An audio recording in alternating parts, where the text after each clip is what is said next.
Hi, this is Ross Jeffers from mobileburn.com, and here I have the new HTC Desire C. It's the latest Android smartphone from HTC, and it's running Android 4.0 Ice Cream Sandwich. And as you can see on top, we've got HTC's own Sense 4.0 user interface as well, which is pretty nice looking. The device itself is a pretty small device. It's sort of lower down in the range, but you can see compared to the HTC One X here, it's quite a lot smaller, and the screen also is appreciably smaller. You can see the difference. Turn the brightness down a bit on that. You can see the difference in size of the overall device and also in the display. The display is actually a 3.5-inch display with HVGA resolution. Around the back here we've got a 5 megapixel camera, no flash though. Got a little loudspeaker grill as well. We've got a micro USB charging and data port, and then on the other side here we've got just a volume rocker. There's nothing but a microphone pinhole on the bottom, and then we've got a power key and a 3.5mm headphone port on the top. You can see on the front here we've got a back, home, and also like a multitasking menu key there, all touch sensitive controls. Okay, so just going to quickly have a look and see what we've got in the box here. You can see we've got, just to take this out, a regular sort of wall socket plug here with a USB port in the top, and that allows us to use our data charging cable. Just literally plug this straight in the top of here, as you can see, and then that end goes in the phone just to allow us to charge the phone from a wall socket. Of course, this can also be used for data. Just plug it into a PC and plug the Desire C straight in. We've also got a set of regular earbud headphones with the HTC logo on, as you can maybe just about see there. And they've got a regular 3.5mm headphone jack, so you can use your own headphones, you don't have to use these. But the benefit of using these is they've got this microphone and this sort of little button here which can be used for answering and ending calls. So when you're listening to music you don't miss any calls, you don't have to unplug the headphones to take the call, you can just answer it with this button, and then the microphone's built in here which you can sort of have up by sort of your mouth area. It would hang when you've got the headphones in your ears. Anyway, that plugs straight into the top here in the headphone port, and as you can see from on the back here we've got Beats Audio sound sort of profile built into the handset to sort of improve the sound, which is quite good. If we just flick across here you can see we've actually got a music widget here, so we can sort of play and pause the music from here. Turn the volume up and down, that's just playing through the rear speaker obviously, you don't have to have the headphones plugged in. But from this widget alone we can do things like repeat tracks and also shuffle tracks, skip forwards and backwards and pause. We can access SoundHound, and we can even access the full music app just by tapping somewhere sort of at the top there. And you can see we've got things like album art here. We can just go back here a minute. You can see we've got album art for things, and there we go. You search by artist, album, song, playlist, or genre, and with the album art you can see if you've got it loaded it all shows up quite nice and clearly on the display here.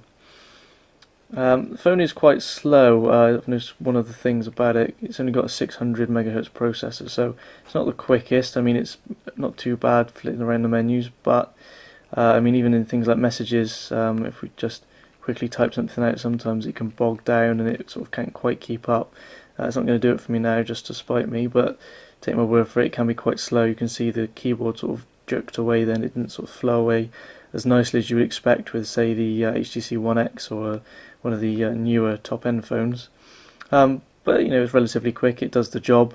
If we just load up a web page quickly as well, we can just show you. On a Wi-Fi connection, even the Google page takes sort of a couple of seconds to load. So let's see how it does with the Mobile Burn web page. You can see there it's sort of taking a while to keep up with me as I enter the web address there as well. Let's just see, go on the full site, give it a bit more of a challenge.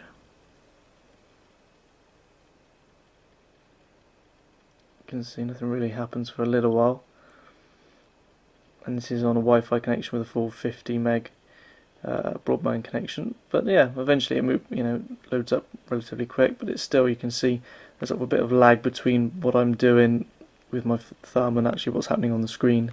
So it's not the quickest experience, it's not quite as smooth as you would expect from a top-end device, but it is of course a low-end, a cheaper device.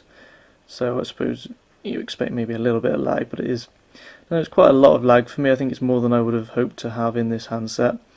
Also, as I said, the screen's only HVGA, so it's not the best resolution for browsing the web. I mean, already we're not that far zoomed out, and this text is quite jaggy and difficult to read. So you know, the screen resolution is not as good as I would have liked either.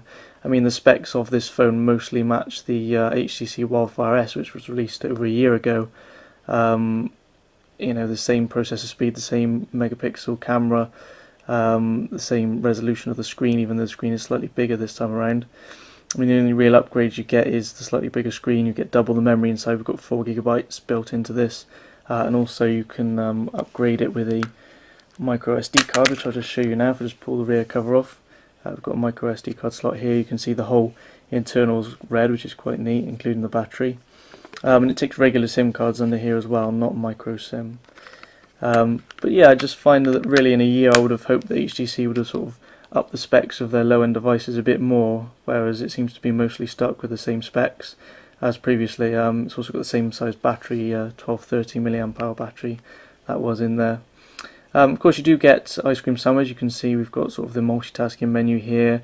We can do things like, you know, you can see we've got this sort of folder created on the home screen. You can get one app and drag and drop it onto another app to create a folder, as you can see there, which is quite neat. There's also things like when you get a new notification, you can sort of swipe them away rather than having to actually clear them down individually. You can just sort of swipe them off the screen, which is nice. I think you can do much the same with the open tasks. You can just swipe them away like that. Say on the Wildfire S, same 5 megapixel camera, but you get an LED flash with the Wildfire S. You don't get that on the Desire C. As you can see, there's no flash at all, which is a bit of a shame. But we'll just pop into the camera here.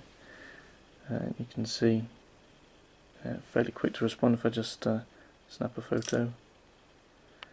I mean, it responds quite quickly, but it doesn't really, it takes a while before it's ready again for the next photo, so don't expect to be taking loads of photos in rapid succession. You do have some filter effects. Just up at the top here you can see we've got various different effects: grayscale, sepia, negative, solarize, posterize and aqua. We've also got a video mode. So if we just go into here and see what different settings are available in video mode. It doesn't look like really why I started recording video. Let's see what settings we have. Video quality. So it seems the highest we can go is 640 by 480, so not even sort of high definition video recording, which is a bit of a shame. I suppose that's due to the processor speed. But generally the camera's alright for what you would expect for a 5 megapixel unit. I mean, it's not the best in low light, obviously, because it's got no flash. But you know, it's not too bad for a low-end device like this. Okay, so once you've taken your videos and your photos, you can go into the gallery to view them. You can do that straight from the camera as well. You can see if we just pop up here, it shows them all as different thumbnails, and you can see the videos come up with this sort of little play icon on them. You can open them up in portrait and flip the phone on its side to put them into landscape view. And just flick through, easy peasy. Then when you come to a video, so you get the play view, the play icon here, sorry. You can just hit that to play the video back. So here's one from the other night. See, the quality is not brilliant. You can see when the ball moves in a minute as well, it doesn't handle motion particularly well. You know, the frame rate is quite low.